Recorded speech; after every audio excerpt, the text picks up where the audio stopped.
My name is Brooke Parker, and I'm 32 years old.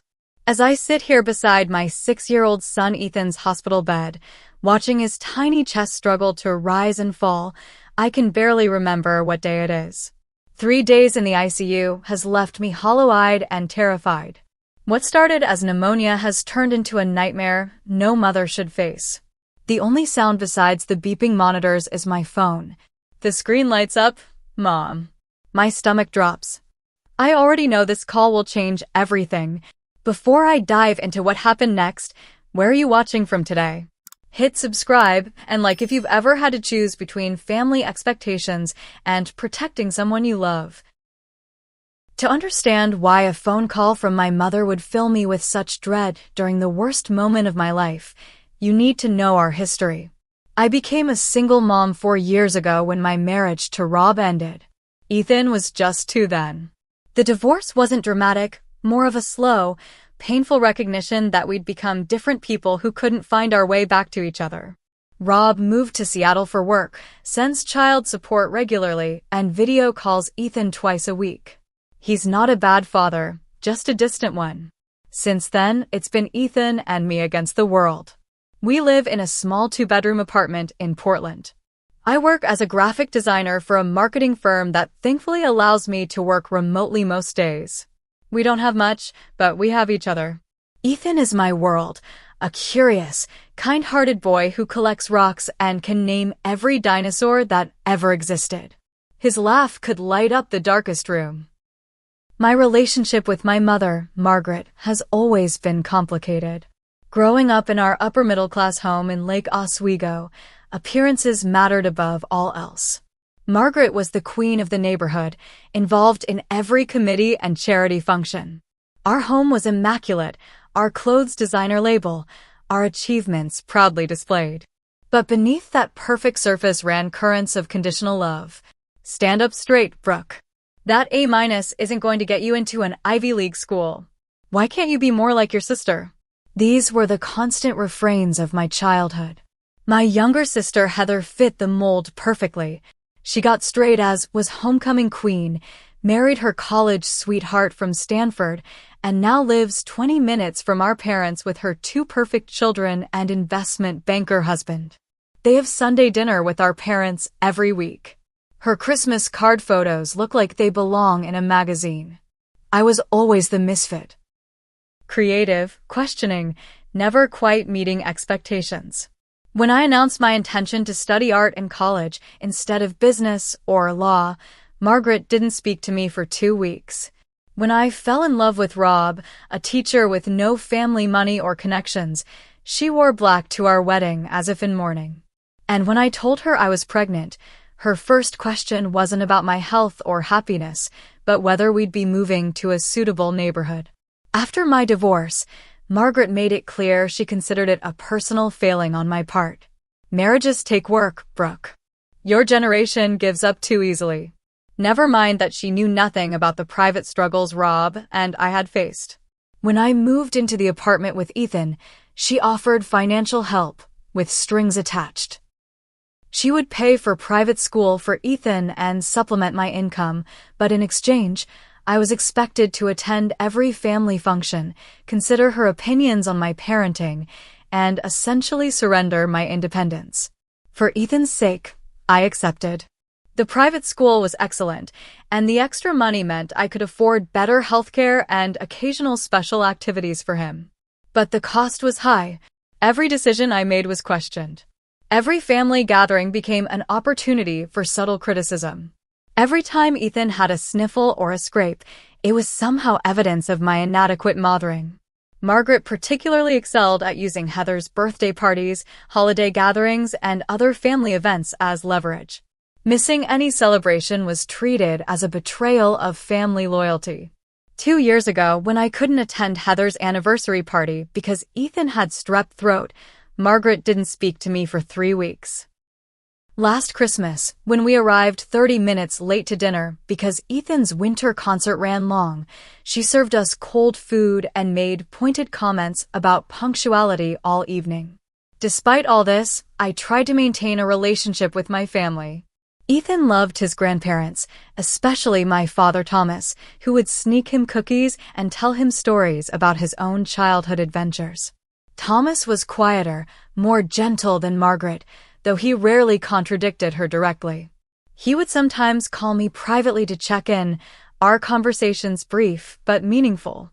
Things had been relatively peaceful for the past few months. I'd gotten better at navigating Margaret's expectations, keeping conversations superficial and limiting our visits.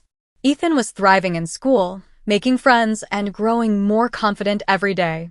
I'd even started dating occasionally, nothing serious, just coffee with nice men who made me laugh and remember I was more than just Ethan's mom.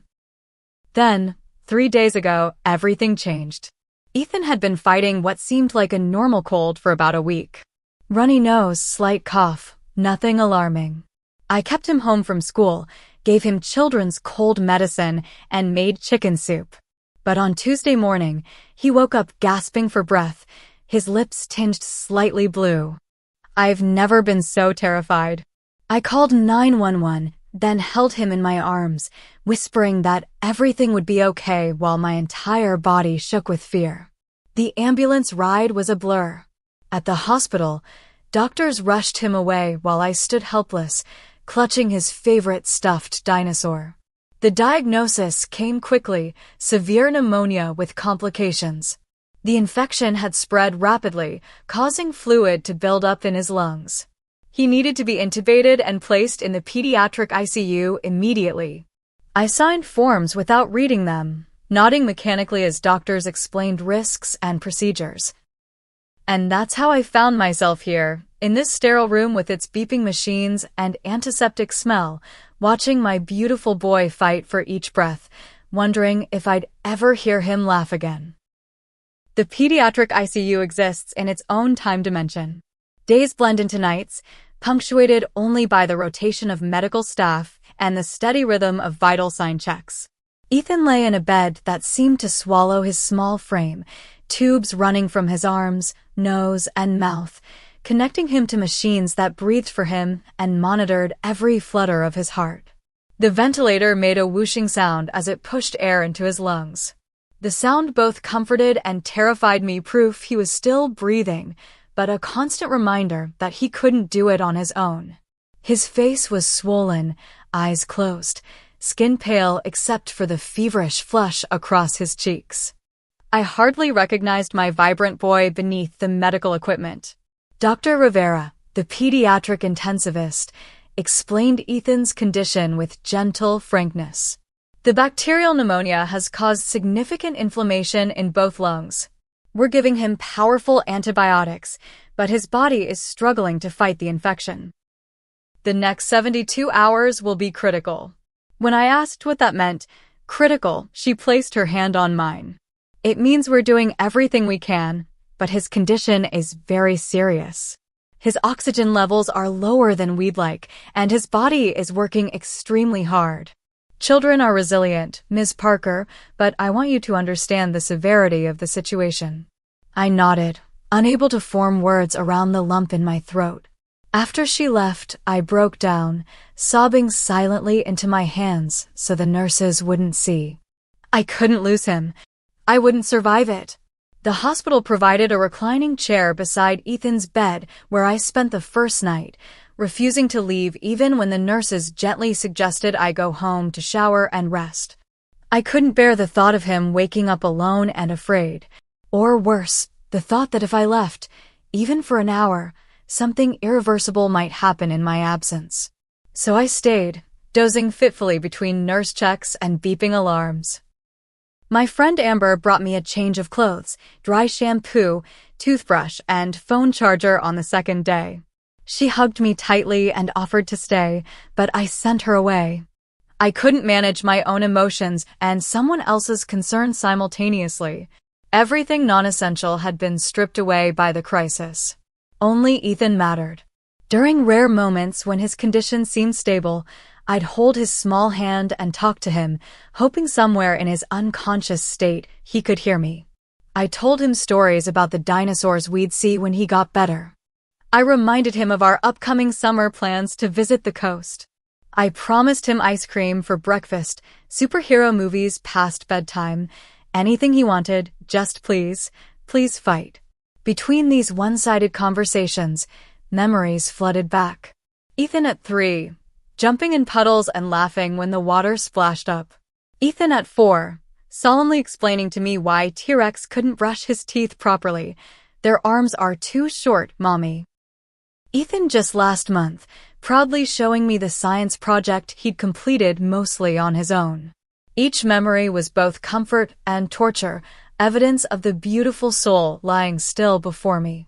On the evening of the second day, Margaret and my father Thomas made a brief appearance. Thomas looked genuinely distressed, his eyes red-rimmed as he gazed at his grandson. He squeezed my shoulder wordlessly, the gesture conveying more support than any platitude could have. Margaret, however, seemed more uncomfortable than concerned. She stood at the foot of the bed, clutching her designer purse like a shield. "This place is dreadful," she whispered, as if the hospital's lack of aesthetic appeal was the problem. Surely they could make it less depressing. She stayed for exactly 15 minutes, asked no questions about Ethan's condition, and told me I looked terrible before leaving. Thomas lingered a moment longer, pressing a $20 bill into my hand for the cafeteria before Margaret called him to hurry up. After they left, a kind nurse named Lucia brought me a real coffee and a sandwich. "Family can be interesting during crisis," she said diplomatically. I managed a weak smile in response. That night, Ethan's fever spiked dangerously high. Doctors and nurses rushed in, administering medication, adjusting settings, speaking in urgent tones. Dr. Rivera was called in despite the late hour. I stood pressed against the wall, trying to stay out of the way while remaining as close as possible. "His body is fighting hard," Dr. Rivera told me afterward. "But the infection is stubborn. The next 24 hours will tell us a lot about how he'll respond to treatment." I nodded, numb with fear. After she left, I crawled into the recliner, pulled my knees to my chest, and prayed to a God I wasn't sure I believed in anymore. The next morning, day 3, brought no improvement. If anything, Ethan looked worse. The nurses' expressions grew more concerned, their movements more urgent. Dr. Rivera ordered additional tests and adjusted his medications. I existed in a fog of fear, surviving on vending machine snacks and lukewarm coffee. That's when my phone rang the first time. Margaret. I let it go to voicemail, unable to muster the energy for her particular brand of support. She called again 20 minutes later. Again, I didn't answer. Then came the text. "Call me when you're ready to discuss when you'll be resuming normal life. This has gone on long enough." I stared at the message, disbelieving. Normal life? As if I were on some self-indulgent vacation rather than keeping vigil by my critically ill child's bedside. I turned my phone off and focused back on Ethan, counting each rise and fall of his chest like a precious gift. But an hour later, I turned it back on, afraid the school might call with questions about Ethan's absence or that Rob might be trying to reach me after my brief text explaining the situation. That's when the third call came through, Margaret's name flashing on the screen like a warning. I stepped into the hallway to take the call, not wanting the negative energy anywhere near Ethan. Taking a deep breath, I answered. "Brooke," finally, Margaret's voice was sharp with impatience. "I've been trying to reach you all day." "I'm at the hospital, Mom." My voice sounded strange to my own ears, hollow and distant. "Yes, I know that." She sighed dramatically. "But tomorrow is Heather's birthday, and I need you to come help with preparations. The caterer arrives at 10, and I need someone to supervise while I pick up the cake and flowers." For a moment, I thought I'd misheard her. Surely she couldn't be serious. "Mom, I can't leave the hospital. Ethan is in critical condition." "Oh, Brooke." Her tone shifted to the one she'd used throughout my childhood when I was being difficult. "Children get sick all the time. The doctors and nurses are taking care of him. You sitting there staring at him isn't making any difference." The casual cruelty of her words struck me like a physical blow. I gripped the phone tighter, pressing it against my ear as if the pressure could somehow make her understand. He's fighting for his life. My voice cracked. The doctors say the next 24 hours are crucial. I can't and won't leave him. This is exactly your problem, Margaret continued as if I hadn't spoken. You've always been so dramatic. Remember when you had that appendectomy in college? Your father and I flew across the country, canceled our anniversary cruise, and when we arrived, you were sitting up eating Jell-O. I was 19 then, and this is completely different. Ethan is 6 years old with severe pneumonia. He's on a ventilator. Do you understand what that means? A machine is breathing for him. There was a brief silence, and for a fleeting moment, I thought perhaps I'd gotten through to her. Then, well, I'm sure he's getting excellent care. That's why we pay for that premium health insurance for you too. But family obligations don't just disappear because of illness, Brooke. Your sister only turns 35 once. We have 30 people coming, including the Hendersons and Judge Williams. It's important. The familiar feeling washed over me, the mixture of rage, disbelief, and bone-deep hurt that only my mother could inspire. All my life, I'd tried to meet her impossible standards to earn approval that was always withheld. Even now, with my child hovering between life and death, her priorities remained unchanged.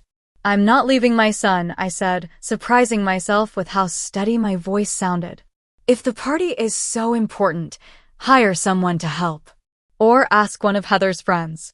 Hired help isn't the same as family, Margaret said, her voice taking on the martyred tone I knew so well. This is about loyalty, Brooke. About showing up when it matters.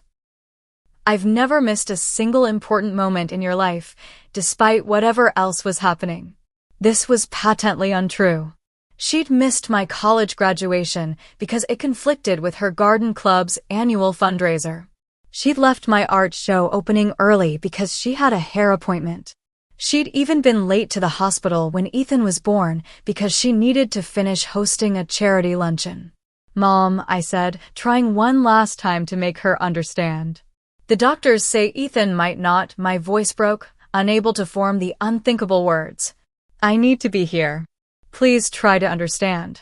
What I understand is that you're using this situation as an excuse, she said coldly.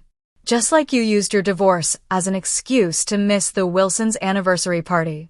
Just like you use work as an excuse when you don't want to attend family dinners. I closed my eyes, suddenly exhausted beyond measure. For years, I'd contorted myself to fit into the shape my mother demanded, accepting her financial help because it meant a better life for Ethan, swallowing my pride and my truth to keep the peace. But standing here in this hospital hallway, with my son fighting for each breath just feet away, something finally broke free inside me. This isn't about excuses, I said quietly. This is about my child, who is gravely ill. If you can't understand that, then there's nothing more to say. Well, she said after a moment, her voice chilling. I think you need to consider very carefully what you're doing right now.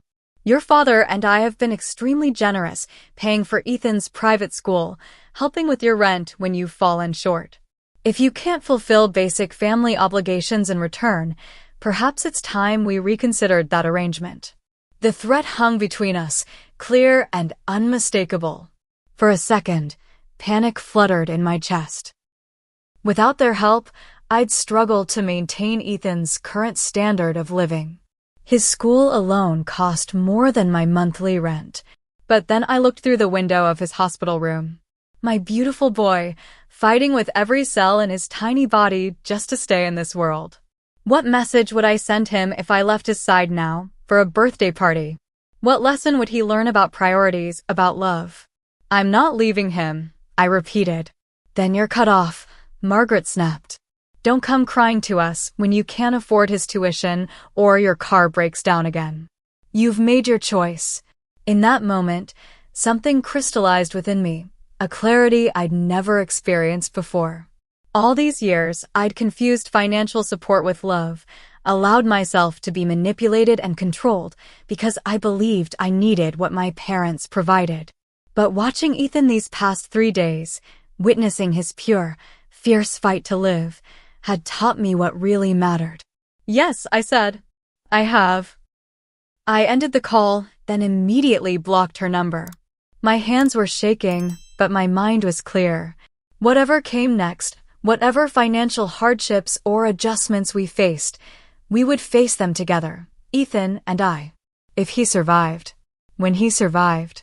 I walked back into his room, took my place beside his bed, and held his hand with a new resolve burning in my heart. Less than an hour after I blocked my mother's number, Ethan's monitors started shrieking. His oxygen levels plummeted suddenly, his small body convulsing as he fought against the ventilator. I stood frozen in terror as medical staff rushed into the room. He's crashing, someone shouted. Get Dr. Rivera now. A nurse gently but firmly guided me outside. We need room to work, she explained, her eyes kind but urgent. Wait here. Someone will update you as soon as possible. I stood in the hallway, my back pressed against the wall, watching through the window as a team of doctors and nurses surrounded my son. They moved with practiced efficiency, administering medications, adjusting equipment, calling out numbers and terms I didn't understand. Someone pulled the privacy curtain, blocking my view. My legs gave out, and I slid down the wall until I was sitting on the cold linoleum floor. This couldn't be happening. Not my Ethan. Not my bright-eyed boy who just last week had built a dinosaur city out of cardboard boxes in our living room. Not the child who kissed my cheek every night and whispered, I love you to the moon and all the way back, Mommy. As I sat there, time seemed to fracture. I was suddenly back in the delivery room 6 years ago, hearing Ethan's first angry cry as he entered the world. I remembered looking down at his red, wrinkled face, making silent promises I intended to keep forever. I would protect him. I would put him first. I would be the mother he deserved. Now, those promises felt like ashes in my mouth. What kind of protection could I offer against an infection ravaging his lungs?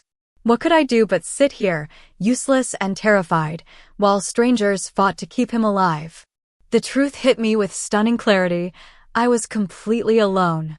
I'd just cut ties with my mother, and by extension, likely my entire family. Rob was thousands of miles away.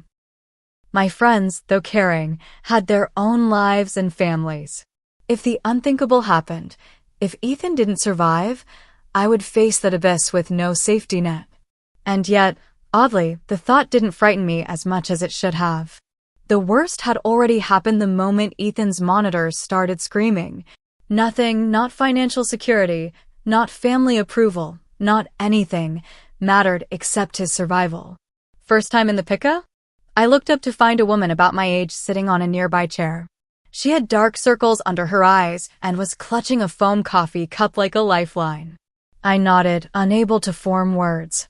My daughter Zoe, she said, gesturing to a room across the hall. Severe asthma attack. 3rd time this year. I'm sorry, I managed. Me too. She paused. Your family helping out? A bitter laugh escaped me before I could stop it. Not exactly. My mother just disowned me for refusing to leave my son to help with my sister's birthday party. Instead of the shock I expected, the woman just nodded knowingly. My parents think Zoe's asthma is because I'm a bad housekeeper. Haven't spoken to them in 2 years. She shrugged. Sometimes crisis shows you who people really are. Before I could respond, Dr. Rivera emerged from Ethan's room, her face etched with fatigue, but calm. I scrambled to my feet. We've stabilized him, she said. His lungs were struggling to work with the ventilator, so we've adjusted the settings and given him additional medication to help. His fever's still very high, which concerns me, but he's fighting hard. Can I go back in? I asked. She nodded. Of course. Talk to him. Let him hear your voice. As I moved toward the door, the woman called after me. Hey, I'm Kelly, room 412 if you need anything. I turned back. Brooke. And thank you. Back at Ethan's bedside, the room quieter now that the crisis had passed, I took his small hand in mine. His skin felt hot and dry, his fingers limp. The ventilator continued its rhythmic whooshing, the monitors their steady beeping. I stroked his forehead, brushing back the damp hair. "Hey, buddy," I whispered. "You really scared me there. But I know you're fighting so hard. I'm right here, Ethan. I'm not going anywhere. Not for anything or anyone." As the night deepened around us, nurses came and went, checking vitals, adjusting medications, recording data. One brought me a blanket and a fresh cup of coffee. Another quietly shared that her own son had been in the PICU with pneumonia years ago and was now a healthy college student. Small kindnesses that felt like lifelines in the darkness. Around midnight, my phone buzzed with a text from Heather. "Mom's furious. Says you're being selfish." What's going on? Is Ethan really that sick? I stared at the message, feeling a complex mix of anger and sadness. Even now, even with Ethan critically ill, the narrative being spun was about my selfishness. I thought about responding, explaining just how close we'd come to losing him tonight, but exhaustion overtook me. I turned the phone face down without replying. As dawn approached, I dozed fitfully in the recliner, waking at every change in the monitor's rhythm or Ethan's breathing pattern. During one such moment of wakefulness, I noticed a new text notification. Reluctantly, I checked it. It was a photo from Heather's social media, elaborate decorations for tomorrow's birthday party, with the caption, "Final touches for the big day. #blessed, #perfect day, #family." Not a single mention of her nephew fighting for his life. Not a word about postponing the celebration during a family crisis. Just business as usual in the picture-perfect world my mother had created. A wave of grief washed over me, not for the loss of financial support or family connection, but for the realization that those connections had never been what I thought they were. What I'd interpreted as love had been transaction. What I'd seen as support had been control. A soft voice interrupted my thoughts. "It's hard, isn't it? When the people who should love us the most don't know how." I looked up to find Lucia, the night nurse, checking Ethan's for. "My abuela was the same way," she continued quietly. "Nothing I did was ever good enough." When I became a nurse instead of a doctor, she didn't speak to me for a year. She shrugged. "But you know what? Some family we're born into, some we choose. And some," she nodded toward Ethan, "some choose us." As she left, I pondered her words, watching the first pale light of dawn filter through the window blinds. We'd made it through the night, the darkest, longest night of my life. And somehow, in the midst of this terrible crisis, I felt the first tentative stirrings of something unexpected: freedom. I leaned close to Ethan's ear. "It's a new day, sweet boy," I whispered. "Let's face it together." And as if in response, though he remained unconscious, his fingers twitched slightly in my hand. Dr. Rivera arrived with her team for morning rounds just after 7. They examined Ethan thoroughly, reviewing his vitals and test results from overnight. I stood anxiously nearby, trying to interpret their expressions for any sign of hope or concern. "His oxygen levels have improved slightly," Dr. Rivera finally said, turning to me. "And the latest blood work shows the antibiotics may be starting to work. The white blood cell count is still elevated, but less dramatically than yesterday." "What does that mean?" I asked, afraid to hope. "It means he's moving in the right direction." "He's still very ill," she cautioned, "but these are positive signs.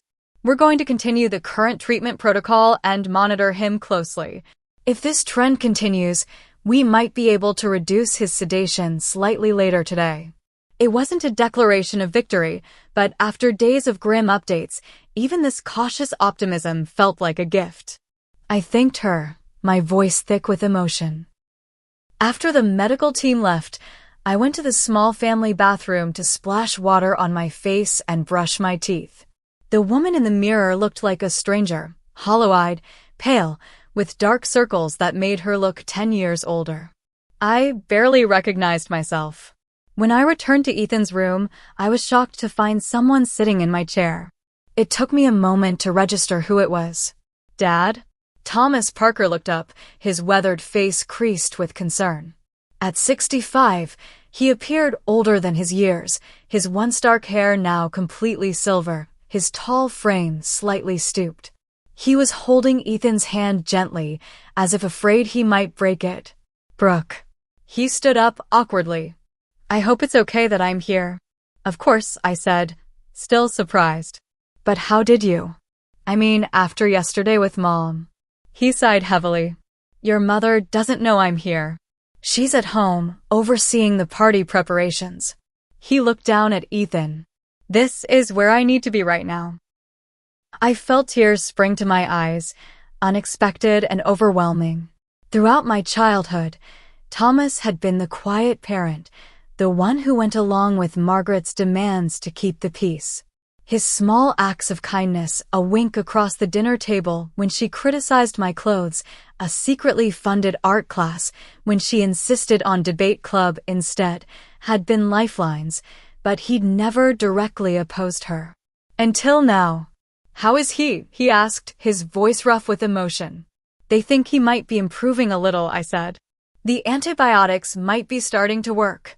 Thomas nodded, then reached into his jacket pocket. I brought some things. Thought they might help. He pulled out Ethan's favorite book, a well-worn copy of Where the Wild Things Are, and the small stuffed triceratops that usually sat on his bedside table at home. How did you get these? I asked, taking them with trembling hands. I still have the spare key you gave me last year, he admitted. I thought familiar things might help him find his way back. I placed the dinosaur next to Ethan's pillow and the book on the bedside table, then impulsively hugged my father. He stiffened momentarily. Physical affection had never been common in our family, then hugged me back fiercely. I'm so sorry, Brooke, he whispered. For everything. For not standing up for you more. For letting your mother. It's okay, Dad, I said, though we both knew it wasn't. Not really. He pulled back, wiping his eyes quickly as if embarrassed by the emotion. No, it's not. But we can talk about that later. Right now, this little guy is what matters. He looked back at Ethan. Can I stay a while? Please, I said. Thomas settled into the second chair the nurses had brought in, and for the next few hours, we maintained a quiet vigil together. He read Where the Wild Things Are Allowed, his gentle voice filling the room. He told stories about his own childhood that I'd never heard before. Adventures in the woods behind his parents' farm, the stray dog he'd secretly fed for an entire summer, the time he'd gotten lost at the state fair. During a lull in conversation, I finally asked the question that had been hovering between us. Has Mom always been this way? So controlling. Thomas looked down at his hands. Not always. When we first met, she was ambitious, yes, but also passionate, full of life. She wanted to travel, to experience everything. He sighed. But then her father got sick during our first year of marriage. Cancer. And her mother just fell apart. Couldn't handle any of it. Margaret had to step in, manage everything. The medical decisions, the finances, the funeral arrangements. He paused, lost in memory. Something changed in her after that. Like she decided the only way to prevent disaster was to control every detail of life. And when that wasn't possible, he trailed off. She panics, I finished. And lashes out. Yes. He looked at me sadly. It doesn't excuse how she's treated you, Brooke. Or what she said yesterday. I wish I understood it better myself. As we talked, a nurse came in to check Ethan's vital signs. His temperature's down 0.5 degrees, she noted. That's good news. Throughout the day, Thomas and I took turns sitting closest to Ethan, talking to him, reading to him. My father insisted I go to the cafeteria for a proper meal, staying with Ethan so he wouldn't be alone. When I returned, I found Thomas with tears streaming down his face, whispering something to his grandson I couldn't quite hear. In the late afternoon, my phone lit up with a barrage of messages. Evidently, word of my defection from family duties had spread. Aunt Cynthia texted that I should apologize to my mother. Cousin Rachel sent a passive-aggressive, thinking of you during this difficult time, message that somehow made it clear which difficult time she meant. My ostracism, not my son's illness. Even my brother-in-law Mark weighed in with a curt family should come first. I showed some of the messages to Thomas, who shook his head in dismay. They don't know, he said simply. They only hear Margaret's version. As if on cue, my phone buzzed with a social media notification. Heather had posted photos of her birthday party preparations. The elegant decorations, the catered food, the professionally arranged flowers, all exactly as Margaret had envisioned. The caption read, "Birthday celebrations beginning. Wish everyone could be here. #family first." The irony of that hashtag wasn't lost on me. I put the phone away without commenting. Thomas stayed until evening, when visiting hours officially ended. Though the PICU allowed parents to remain 24/7, other visitors had to leave. Before going, he pressed an envelope into my hand. "What's this?" I asked. "Something to help," he said. "Don't tell your mother." After he left, I opened it to find $500 in cash and a note, "For whatever you need. I'm here for you both. Love, Dad." I tucked the envelope into my bag, overcome with gratitude for this small act of rebellion from a man who'd spent decades avoiding conflict. As night fell, I settled back into the routine of the PICU. Lucia was on shift again, and she brought me a fresh blanket and pillow. "Your papa seems like a good man," she observed. "He is," I agreed. "Just complicated." She nodded knowingly. "Most families are. But you know what I've learned in 15 years of nursing? Blood doesn't always make a family. Love does. Actions do." She checked Ethan's 4-line. "The people who show up when it matters, those are your real family." After she left, I pondered her words. Throughout this crisis, who had shown up? Thomas, breaking decades of pattern to support us. Kelly, the mother from across the hall who understood without explanation. Lucia and the other nurses who offered kindness along with medical care. Amber, who'd brought supplies without being asked. Even Dr. Rivera, who always spoke to Ethan directly as if he could hear, respecting him as a person, not just a patient. Family, it seemed, could be found in unexpected places. I was dozing lightly when I felt it, the slightest pressure against my palm. I opened my eyes, suddenly alert. Ethan's fingers had curled around mine, a weak but deliberate grasp. "Ethan?" I whispered, hardly daring to hope. His eyelids fluttered, but didn't open. The grip on my hand tightened fractionally. I pressed the call button and Lucia came running. "I think he squeezed my hand," I told her, voice trembling with excitement. She checked his vitals, then smiled broadly. "His numbers are looking better. And see here." She pointed to a monitor I didn't understand. "He's initiating some breaths on his own, working with the ventilator instead of against it." "What does that mean?" I asked. "It means," she said, squeezing my shoulder, "that your boy is finding his way back." As she left to notify the doctor, I leaned close to Ethan's ear. "That's it, buddy," I whispered. "Keep fighting. I'm right here waiting for you. We're going to be okay? Just you and me. I promise."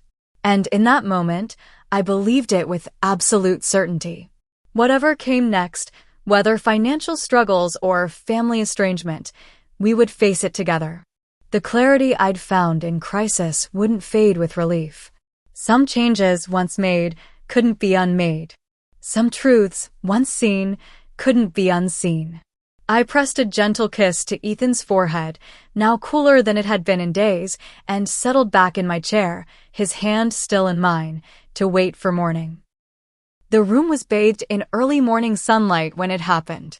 I'd been reading aloud from Where the Wild Things Are, my voice hoarse from hours of one-sided conversation, when I noticed Ethan's eyelids fluttering more intensely than before. I paused mid-sentence, hardly daring to hope. "Ethan? Can you hear me, buddy?" The fluttering continued, accompanied by slight movements of his fingers against my palm. I pressed the call button, and a nurse I hadn't met before, her badge read Maya, came quickly. "I think he's trying to wake up," I said, my heart pounding. She checked his vital signs and nodded encouragingly. "His numbers look good. The doctor reduced his sedation last night based on his improvement." She leaned over Ethan. "Ethan, can you open your eyes for us, sweetie?" For a moment, nothing happened. Then, slowly, his eyelids lifted.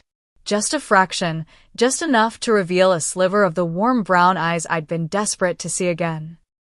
They were unfocused, confused, but unmistakably alert. "Ethan," I cried, tears streaming down my face. "It's Mom.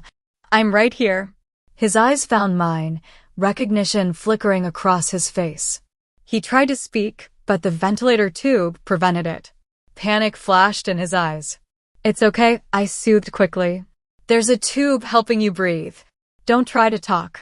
You're in the hospital, but you're getting better." The nurse called for Dr. Rivera, who arrived minutes later. After examining Ethan thoroughly, she smiled, the first real smile I'd seen from her. "This is excellent progress," she said. "His oxygen levels have improved significantly, and his latest labs show the infection is responding well to treatment. If he continues like this, we might be able to extubate him later today." I could hardly process her words through my overwhelming relief. Ethan was awake. He was improving. The nightmare might actually be ending. Throughout the morning, Ethan drifted in and out of consciousness, each waking period slightly longer than the last. The respiratory therapist came to perform tests, nodding with satisfaction at the results. Nurses adjusted his medications, explaining that they were weaning him off the sedatives now that he was breathing more on his own. Around noon, Dr. Rivera returned with a team of specialists. "We're going to remove the breathing tube," she explained to both of us. "It won't be comfortable, Ethan, but it will be quick, and you'll feel much better afterward." I held his hand tightly as they performed the procedure, wincing at his muffled sounds of discomfort. But when it was done, when the tube was out and replaced with a simple oxygen mask, the relief on his face was palpable. "Water," he rasped, his first word in 4 days. A nurse brought ice chips, which I carefully spooned into his mouth. He closed his eyes in relief as they melted on his tongue. "More," he whispered.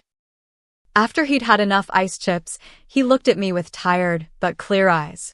"Mommy," he said, his voice barely audible. "I love you." And that's when I broke down completely, sobbing with relief and joy and lingering fear and 1,000 other emotions I couldn't name. I carefully gathered him into my arms, mindful of the 4 lines and monitors still attached to his small body. "I love you too, buddy," I choked out. So much." He drifted back to sleep soon after, but this was different from the heavy sedation of before.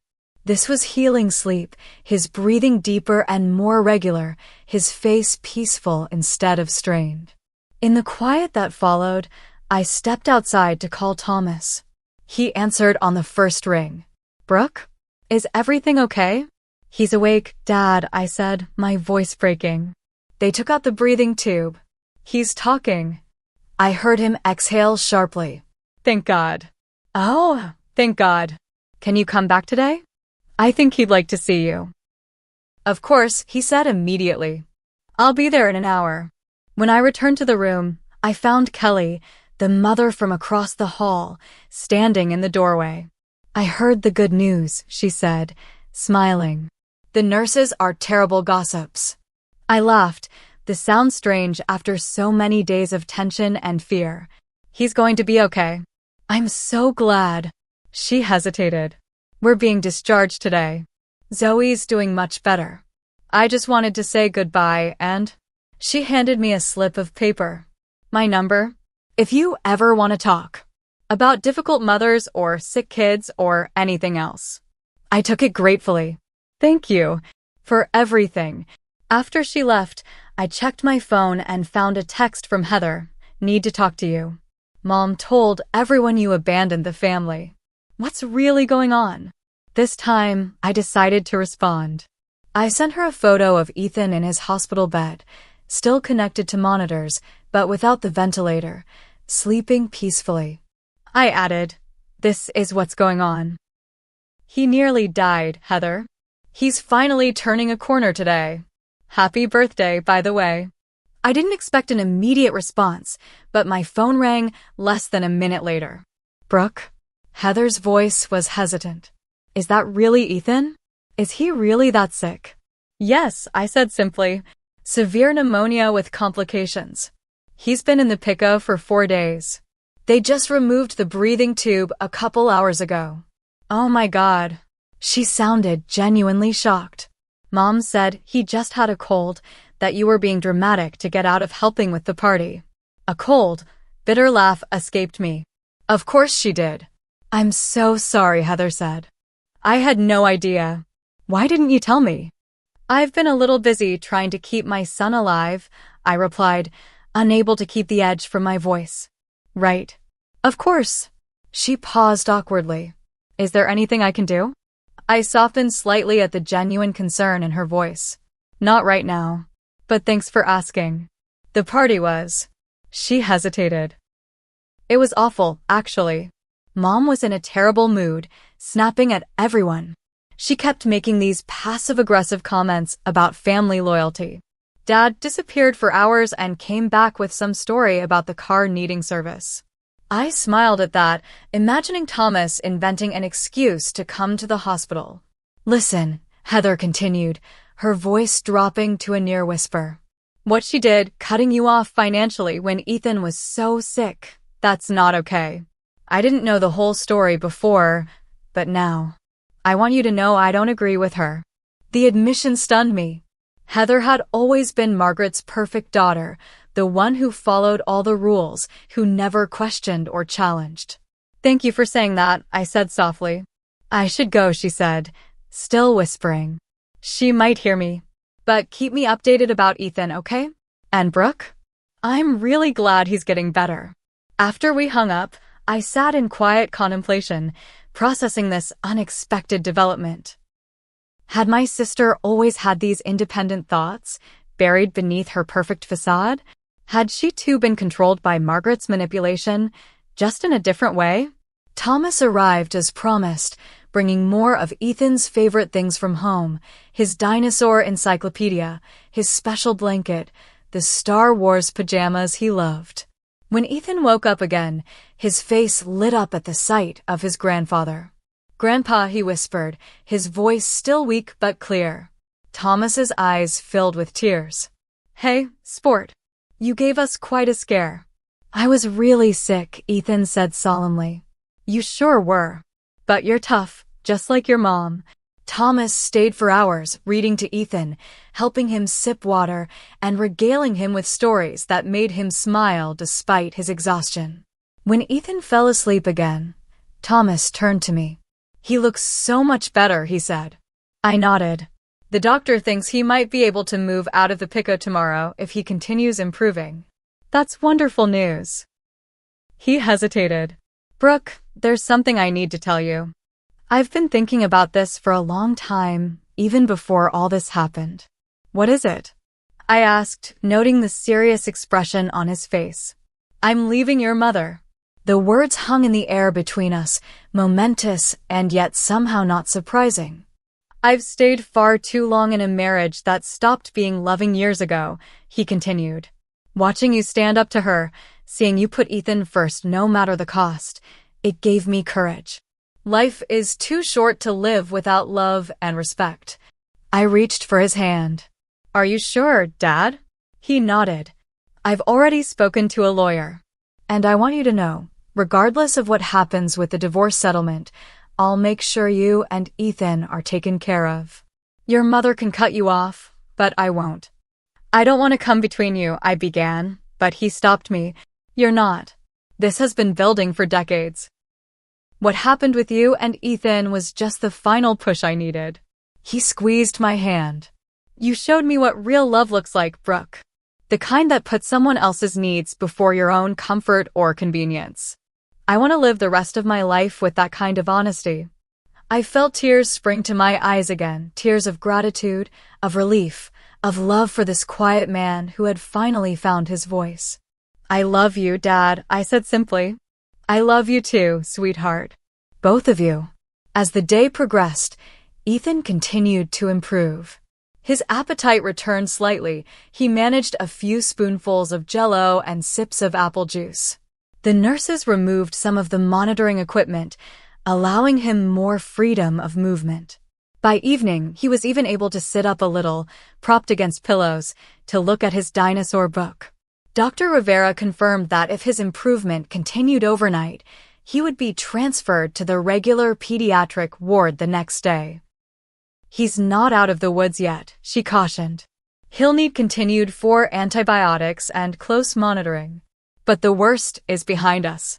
As night fell and Thomas reluctantly left, promising to return the next day, I settled into what had become my routine, preparing for another night in the hospital chair. But this night was different. This night held hope. Ethan woke briefly around midnight, reaching for my hand in the darkness. "Mommy," he whispered. "I'm here, buddy. Are we gonna be okay?" The question, so innocent, yet so profound, caught me off guard. Was he asking about his health? Our financial situation? The family tension? In the end, I supposed it didn't matter. The answer was the same. Yes, I told him, with absolute certainty. "We're going to be more than okay. We're going to be wonderful." He seemed satisfied with that, his eyes drifting closed again. But before he fell fully asleep, he murmured, "I love you to the moon and all the way back, Mommy."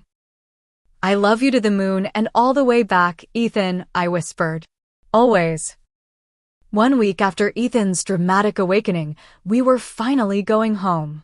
The intervening days had been filled with steady improvement, moving from the PICO to the regular pediatric ward, transitioning from 4 to oral antibiotics, regaining strength enough to walk short distances and eat regular meals. Each milestone felt like a miracle after coming so close to losing him.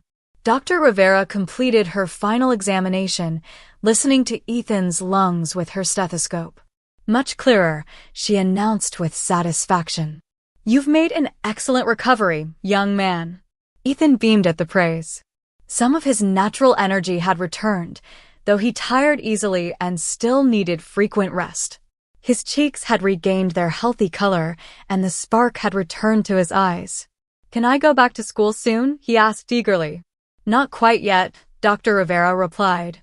"You'll need to rest at home for at least another week. Then we'll see how you're doing. But I have a feeling you'll be back with your friends before you know it." As she prepared the discharge paperwork, I gathered our belongings, the accumulation of a week's hospital stay, plus all the items Thomas had brought from home. The thought of returning to our apartment filled me with both relief and anxiety. Relief to be leaving the hospital behind, anxiety about what our new reality would look like. Margaret had made good on her threat. The day after Ethan woke up, I'd received formal notice that his private school tuition would not be paid for the upcoming term. The supplemental income that had helped with our rent had also been cut off. I hadn't yet had time to figure out what this would mean for our future, but I knew significant changes were coming. Thomas arrived to drive us home, his car loaded with groceries and supplies. "I figured the last thing you'd want to do is go shopping," he explained as he helped Ethan into his booster seat, carefully buckling him in. "Thanks, Dad. That's incredibly thoughtful." The drive home was quiet, Ethan gazing out the window with wonder as if seeing the world for the first time. In a way, perhaps he was. Near-death experiences had a way of making everything seem more vivid, more precious, even for a 6-year-old. As we approached our apartment building, I was surprised to see several cars parked outside that I recognized: Amber's compact, Kelly's minivan, and a few others belonging to friends and neighbors. "What's going on?" I asked Thomas, who smiled mysteriously. "A little welcome home committee," he replied. Indeed, when we entered our apartment, we found it transformed. A "Welcome Home, Ethan" banner stretched across the living room. Balloons and streamers decorated the walls. And gathered in our small space were a dozen people, friends, neighbors, even Ethan's favorite teacher from school. Surprise, they called in unison as we entered. Ethan's face lit up with delight, though he immediately sought the safety of my side, still feeling vulnerable after his ordeal. Amber stepped forward, hugging me tightly. "We wanted to show you you're not alone," she whispered. Not for a second. I fought back tears as I surveyed the room. These people, some I knew well, others I'd barely spoken to before Ethan's illness, had come together to support us. They'd cleaned the apartment, stocked the refrigerator, and even set up a schedule for meal deliveries over the next 2 weeks. Kelly, who'd given me her number at the hospital, had organized a fundraiser among the parents at Ethan's school. "It's not enough to cover full tuition," she admitted, handing me an envelope. "But it might help with the transition." Inside was over $2,000, a stunning amount that would give us breathing room to figure out next steps. Ethan's teacher, Ms. Wilkins, pulled me aside during this small celebration. "I heard about the tuition situation," she said quietly. "I want you to know the public school in this district is excellent. I have friends who teach there, and I'd be happy to make introductions." The gathering was kept short, everyone mindful of Ethan's need for rest. As the last guests left, promising to check in soon, I settled Ethan on the couch with his favorite dinosaur documentary. "That was nice," he said sleepily. "All those people came just for me." "For us," I corrected gently, stroking his hair. "They care about both of us." After he fell asleep, Thomas helped me move him to his bedroom, tucking him in carefully. "I have something to show you," my father said once we were back in the living room. He handed me a folder containing legal documents. As I scanned them, I realized they detailed a trust fund in Ethan's name, a significant one, funded entirely by Thomas. "Dad," I gasped. I can't accept this." "It's not for you to accept or decline," he said firmly. "It's Ethan's education fund, and it's already established. There's enough there for private school through high school if that's what you decide is best for him, or it can be used for college later. Either way, it's his future, and it's non-negotiable." I shook my head in amazement. "Does Mom know about this?" "No. I've had a separate account for years that she doesn't know about. I always suspected this day might come, and I wanted to be prepared." He sighed. "The divorce filing goes in next week. I've moved into a small apartment temporarily." "How are you feeling about it all?" I asked. He considered the question carefully. "Sad, in some ways. 40 years is a long time to share with someone. But also, lighter. Like I can finally breathe." He smiled ruefully. "Not unlike Ethan, I suppose." 3 days after our homecoming, I received a certified letter from Margaret's lawyer. I opened it with trepidation, expecting further financial repercussions or perhaps even threats regarding visitation with Ethan. Instead, I found a coldly worded demand for a public apology for my abandonment of family obligations before any reconciliation could be considered. I sat with the letter for a long time, weighing my response. The old Brooke would have capitulated, would have apologized just to keep the peace, to maintain the financial support, to avoid conflict. But that Brooke had died in the hospital, watching her son fight for every breath. After careful consideration, I wrote a reply, not to the lawyer, but directly to my mother. It wasn't angry or accusatory, just clear and firm. I explained that I would always be grateful for the support she had provided in the past, but that our relationship moving forward would need to be based on mutual respect. I detailed Ethan's condition during those critical days and expressed my hope that someday she might understand why I had made the choice I did. I ended by saying that while I was open to healing our relationship, it would need to happen with appropriate boundaries in place. I never received a direct response from Margaret, but 2 weeks later, Heather called me. "Can we meet for coffee?" she asked. "There's something I want to talk to you about." We met at a cafe halfway between our homes. It was strange seeing my sister outside of a family gathering, just the two of us, as rarely happened. She seemed different somehow, less polished, more authentic. I've been doing a lot of thinking, she said after we'd exchanged pleasantries and inquiries about Ethan's recovery. About Mom, about our family, about everything, really. She twisted her wedding ring nervously. When Dad moved out, it was like a bomb went off. Mom's been on a rampage, calling everyone, telling her version of events. She's even talking about contesting the divorce, though her lawyer apparently told her she doesn't have grounds. I nodded, unsurprised. The thing is, Heather continued, watching all this unfold, seeing how she's behaved, it's made me question a lot of things I've always accepted as normal. The way she uses money to control people. The way she manipulates situations to get what she wants. She looked up at me, eyes shining with unshed tears. The way she's always pitted us against each other. I reached across the table to squeeze her hand. It's a hard realization. I always thought you were the rebellious one, she admitted. The difficult daughter who never appreciated all Mom did for you. That's how she framed it, and I believed her. But now I see that you were just braver than me. You tried to live authentically, and I was too afraid to do anything but conform. We all do what we need to survive, I said gently. You found your way, and I found mine. I want to find a new way now, she said firmly. I want us to be real sisters, not competitors.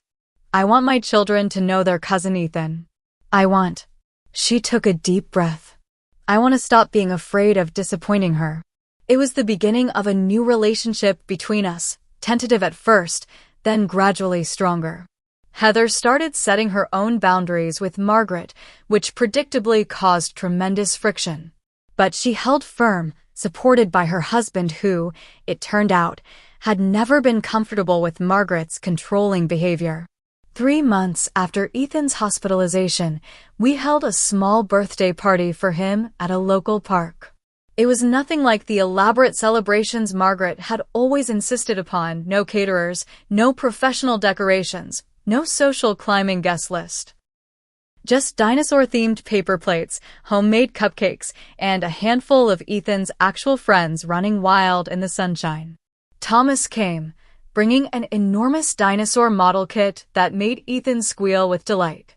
Heather and her family attended too, her children quickly forming an alliance with their cousin that promised years of adventures ahead. Kelly and her daughter Zoe joined us as well, our hospital-formed friendship continuing to grow. As I watched Ethan, healthy and vibrant, laughing with his friends, I felt a profound sense of peace settle over me. The past months had brought significant changes. I'd found a better-paying graphic design position that allowed me to continue working mostly from home. Ethan had transitioned to the public school, where he was thriving with the support of compassionate teachers. We downsized some expenses and created a new budget that, while tight, was sustainable without Margaret's contributions. More importantly, we'd created a new definition of family, one based on love, respect, and showing up when it mattered. Thomas visited several times a week, his newfound freedom, allowing him to be the grandfather he'd always wanted to be. Heather and I spoke regularly, slowly rebuilding a sisterhood that had been stunted by competition and maternal manipulation. Margaret remained the only holdout, still refusing direct contact, still insisting on apologies and capitulation before any reconciliation could occur. Perhaps someday that would change, perhaps not. I had made peace with either possibility. As the party wound down and guests began to leave, Ethan presented me with a drawing he'd made at school. It showed a group of stick figures standing together, labeled My Real Family. There was Thomas, Heather and her family, Kelly and Zoe, Amber, Ms. Wilkins, and at the center, Ethan and me, holding hands. "Do you like it, Mommy?" he asked anxiously. I knelt down to his level, taking in his earnest expression, so full of love and trust. "I love it," I told him. "It's perfect." That night, after tucking an exhausted but happy Ethan into bed, I sat on our small balcony watching the stars emerge. The journey from that terrifying hospital room to this moment of contentment had been difficult, filled with painful choices and necessary endings. but it had also brought unexpected beginnings, deeper connections, and a freedom I'd never known before. Sometimes I realized the hardest choices reveal the truest priorities. Sometimes a crisis shows us not just who others really are, but who we are as well. And sometimes, when we finally stop trying to earn love that's always been conditional, we discover just how much genuine love has been around us all along. Has someone in your life ever asked you to choose between them and someone you love? How did you handle it? Share your experiences in the comments below, and don't forget to like, subscribe, and hit that notification bell if you want to hear more stories about finding strength in difficult family situations. Thank you for watching, and remember, sometimes the family we choose is every bit as important as the family we're born into.